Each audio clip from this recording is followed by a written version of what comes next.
Hello from Driving Intelligence.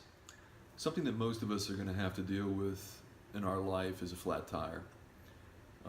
Unfortunately, this happened to me, and what I found was that I had not studied what's required to support the change of this tire. Now, fortunately, on this 2002 F-150, when I had the flat tire, I had everything I needed, a spare tire and the appropriate tools to replace it. What I did not know was where all those tools were located. It actually took me some time to locate this. I should have referenced the owner's manual, but what I quickly did was go into a search engine on the internet, and I was able to find the information I needed. And then, of course, I referenced my user's manual.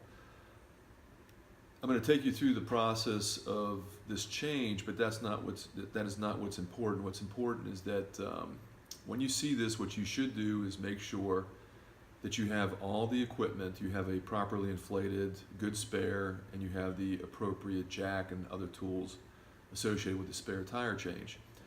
Now, some of you may say you have AAA or you have other support companies that will come out to your rescue.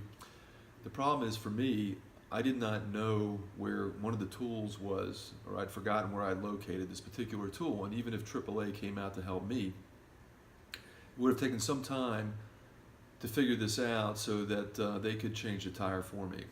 So again, look at this video. It is not necessarily consistent with all cars, but you should go to your user's manual for your vehicle and make sure you understand everything that is needed and that everything is located in the vehicle when you drive. Leave comments and let me know what you think.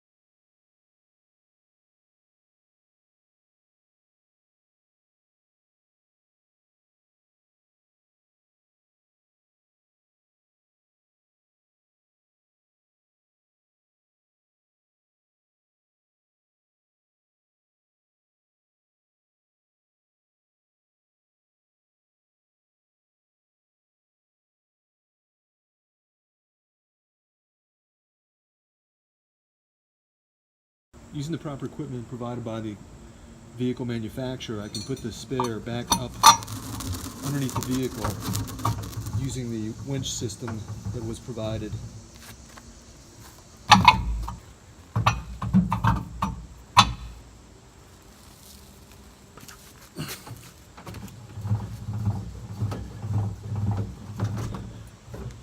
It'll be snugged up to the frame of the vehicle.